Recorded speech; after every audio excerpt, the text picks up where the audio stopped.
एक दूर दराज रेगिस्तान में एक बूढ़िया और उसकी प्यारी बकरी साथ साथ रहती थीं।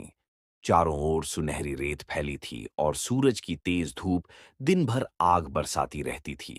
पानी और छांव मिलना बहुत मुश्किल था, लेकिन बूढ़िया बहुत समझदार और धैर्यवान थी। रात के समय जब रेगिस्तान की हवा ठंडी हो जाती, वे दूर दूर से बर्फ के टुकड़े इकट्ठा करती।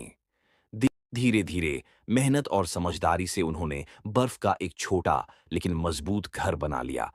उस घर के अंदर हमेशा ठंडक बनी रहती थी।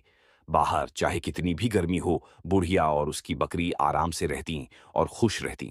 रेगिस्तान ने उस दिन यह सिखा दिया कि अगर अकल, मेहनत और साथ हो तो नामुमकिन काम भी मुमकिन हो जाते हैं।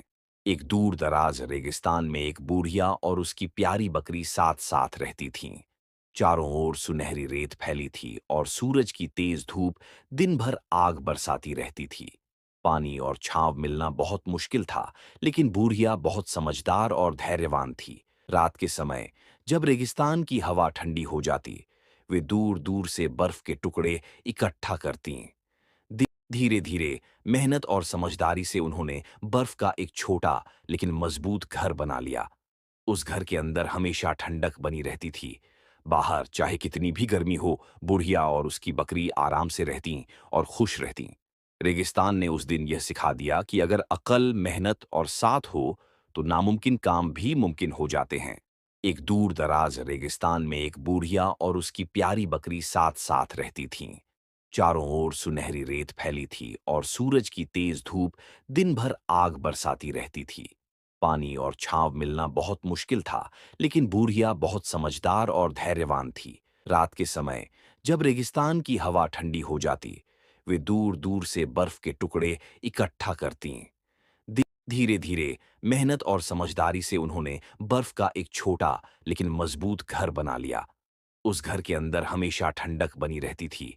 बाहर चाहे कितनी भी गर्मी हो, बुढ़िया और उसकी बकरी आराम से रहती और खुश रहती। रेगिस्तान ने उस दिन यह सिखा दिया कि अगर अकल, मेहनत और साथ हो तो नामुमकिन काम भी मुमकिन हो जाते हैं। एक दूर दराज रेगिस्तान में एक बूढ़िया और उसकी प्यारी बकरी साथ साथ रहती थीं। चारों ओर सुनहरी रेत फैली थी और सूरज की तेज धूप दिन भर आग बरसाती रहती थी। पानी और छांव मिलना बहुत मुश्किल था, लेकिन बूढ़िया बहुत समझदार और धैर्यवान थी। रात के समय जब रेगिस्तान की हवा ठंडी हो जाती, वे दूर दूर से बर्फ के टुकड़े इकट्ठा करती। धीरे धीरे मेहनत और समझदारी से उन्होंने बर्फ का एक छोटा लेकिन मजबूत घर बना लिया। उस घर के अंदर हमेशा ठंडक बनी रहती थी।